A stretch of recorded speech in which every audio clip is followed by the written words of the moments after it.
एक बार फिर से आप सभी का स्वागत करता हूं आपके अपने फ्यूचर रैंकर्स में। आज हमने आपको प्रथम कोटि की अभिक्रिया बताने वाला हूं। जैसा आपको पता ही है, हमारा रासायनिक बलगतिकी पाठ स्टार्ट है। तो चलो बिना कोई देरी किए हम प्रथम कोटि की अभिक्रिया आपको बताता हूँ, समझाता हूँ।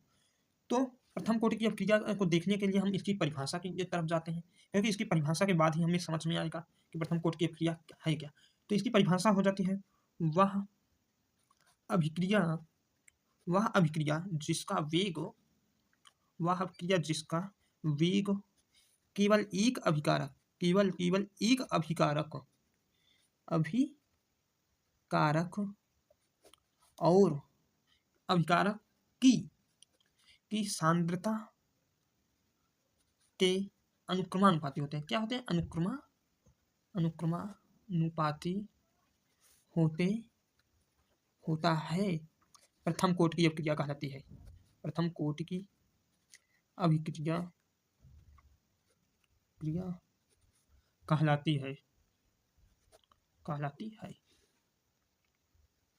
वह अभिक्रिया जिसका वेग केवल एक अभिकारक की सांद्रता के अनुक्रमानुपाती होता है, प्रथम कोटि की अभिक्रिया कहलाती है। फिर से एक बार, वह अभिक्रिया जिसका वेग केवल एक अभिकारक की सांद्रता के अनुक्रमानुपाती, मतलब कि अभिक्रिया जिस वेग से हो रही है केवल उसका वेग ही अभिकारक की सांद्रता के अनुक्रमानुपाती होता है, प्रथम कोटि की अभिक्रिया कहलाती है। अगर हम उदाहरण लेकर ये समझे तो केवल शक्कर के अणुओं की सांद्रता परिवर्तित होती है। अगर वो कोई अभिक्रिया करेगा तो उसके शक्कर के अणुओं की सांद्रता जो होगी वो परिवर्तित होगी। और कैसी होगी आपको पहले बताता हूँ। C12H22O11 ये हमारी शक्कर का फार्मूला होता है। इसका अभिक्रिया हम H2O के साथ, जल के साथ कराएंगे, जिसे आप लोग शरबत बनाकर पीते हैं। उसके पीछे कितना कारण होता है ये पहले देखिए कि H+ और तनु या तो HCl ले लेंगे या तो H2SO4 को ले लेंगे। उपस्थिति में हम अभिक्रिया कराते हैं तो हमें glucose C6H12O6 plus fructose C6H12O6, ये ग्लूकोज है। क्या है? ग्लूकोज है। और ये क्या है? ये फ्रैक्टोज है। तो अगर हम H+ की उपस्थिति और एक HCl या H2SO4 ले लेंगे तो C12H22O11 जो है वो जल से अभिक्रिया करेगा तो ग्लूकोज और फ्रैक्टोज में टूट जाएगा। ये प्रथम कोटि की अभिक्रिया के सूत्र, मतलब कि समीकरण हो गया। समीकरण क्या? इस तरह ये अभिक्रिया काम करती है प्रथम कोटि की, कि शक्कर को पानी में घोल देती है ग्लूकोज के रूप में और फ्रैक्टोज के रूप में। अब इसका सूत्र क्या होता है? इसका समीकरण क्या होता है?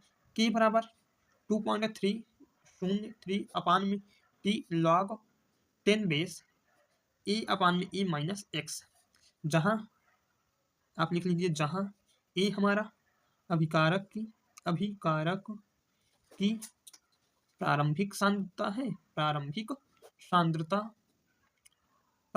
तथा A माइनस एक्स जो है वो समय T पर सांद्रता है। अब इसके लक्षण भी आ जाते हैं कि किन किन लक्षण, आपको 4 लक्षण पूछने के आ जाएंगे, क्योंकि ये 2016, 18, 24 में बहुत ज्यादा पूछा गया था ये प्रथम कोटि की अभिक्रिया। तो आपकी बार भी आने की संभावना बहुत ज्यादा है। तो इसलिए इसका लक्षण की बात अगर हम करें, यहाँ हेडिंग बनाते हैं लक्षण। तो चारों लक्षण बता दें, क्योंकि लक्षण भी पूछ लेता है कि ये प्रथम कोटि की अभिक्रिया के 4 प्रमुख लक्षण लिखिए, तो क्या होगा, तो आपको इसे भी बता दूं। तो पहले यहाँ हम लिख देता हूँ पहला पॉइंट में, प्रथम कोटि की अभिक्रिया का अर्ध आयु काल जो होगा, अर्ध आयु काल अभिकारकों के प्रारंभिक सांद्रण पर निर्भर नहीं करता है। दूसरा जो हो जाता है, दूसरा में आपको लिखना है, अभिक्रिया के पूर्ण होने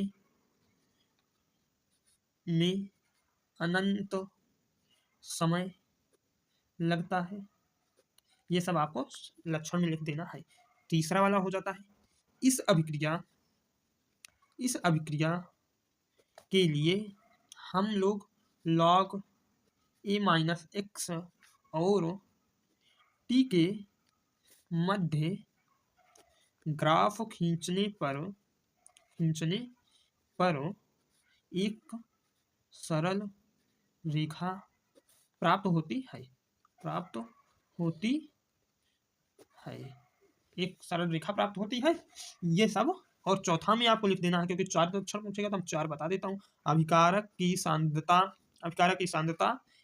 इन गुना बढ़ाने पर अभिक्रिया का वेग का अभिक्रिया का वेग भी n गुना बढ़ जाता है, भी n गुना बढ़ जाता है। अगर आप लोग अभिक्रिया की सांद्रता को बढ़ाएंगे तो n जितना बढ़ाएंगे सांद्रता उतना उसके वेग भी बढ़ जाता है।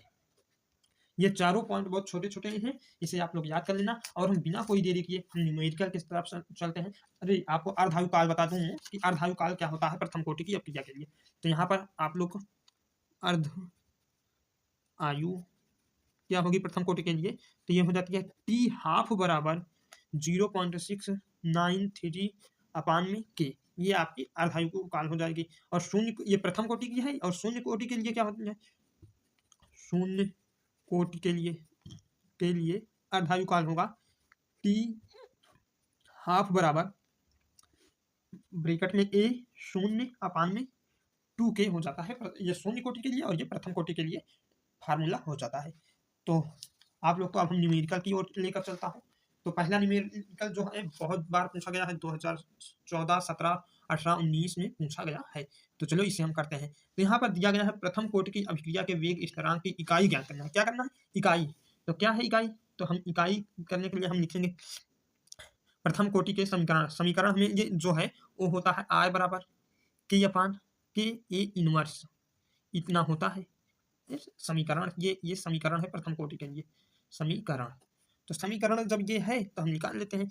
यहाँ लिखेंगे k की इकाई बराबर में r की इकाई अपान में a की इकाई। हमने ए को इधर लाकर अपान में इधर इनवर्स में था, इसलिए इधर लाया तो ये बटे में हो गया, जो इस तरह हो गया। r बराबर हो जाता है ये मोल लीटर प्रति सेकंड, ये हो जाता है। फिर अपान में एक इकाई जो होगी वो मोल लीटर हो जाएगी। मोल लीटर से मोल लीटर कट गया, अब यहाँ ये मिला सेकंड, जो इन दोनों के बटा अपान में था इसलिए ये ऊपर जाएगा तो -1 हो जाएगा, सेकंड इनवर्स हो जाती है। प्रथम कोटि की अभिक्रिया के लिए वेग स्थिरांक की इकाई हमें सेकंड इनवर्स मिलता है। अब दूसरा नंबर है जो बहुत इंपॉर्टेंट है, मोस्ट इंपॉर्टेंट है। HOSO2 को अपनी प्रारंभिक मात्रा से आधी मात्रा में वियोजित होने में 60 मिनट का समय लगता है। यदि अभिक्रिया प्रथम कोटि की हो तो वेग स्थिरांक की गणना कीजिए। तो चलो वेग स्थिरांक करना है। तो इसका हो जाता है प्रथम कोटि के लिए, प्रथम कोटि की अभिक्रिया के लिए यहाँ पर आपको बता दूं आधी मात्रा में कह रहा है, तो इसका मतलब कि यहाँ पर अर्धायु काल की बात कर रहा है। अगर यहाँ पर प्रथम कोटि की अपनी प्रारंभिक मात्रा से आधी मात्रा अगर न दिया होता तो ये प्रथम कोटि की अभिक्रिया की बात कर लेता, पर आधी मात्रा कह रहा तो प्रथम कोटि की अर्धायु काल पूछ रहा है। तो अर्धायु काल हो जाता है के बराबर वेग स्थिरांक करना है, तो इसलिए हम के यहाँ पर सीधा सीधा लिखिए टी हाफ बराबर हो जाता है हमारा 0.693 अपान में के। तो वेग स्थिरांक पूछ रहा है तो यहाँ इसको इधर लाओ, इसको इस पर लाओ, 0.693 को टी हाफ कर देना है। तो इस तरह होगा टी हाफ का मान हमें 60 मिनट दे रहा है, तो ये हो जाएगा 0.693 अपान में 60 हो जाएगा 60 मिनट। अब ये मिनट में है, इसे हमें सेकंड में बदलना है, तो ये हो जाएगा के बराबर 0.693 अपान में 60 गुणे 60, इतना हो जाएगा। फिर उसके बाद क्या होगा, तो उसके बाद तो आपको देखना है कि ये किस तरह का कटेगा, क्योंकि काटना ही सबसे बड़ा इसमें दिक्कत दे होता है। तो आपको क्या करना है, आपको या तो इतने पर ही छोड़ दीजिए, या तो आपको इसको जो दिमाग से करना है। अगर इतने पर भी छोड़ेंगे तो आपको नंबर नहीं करता है।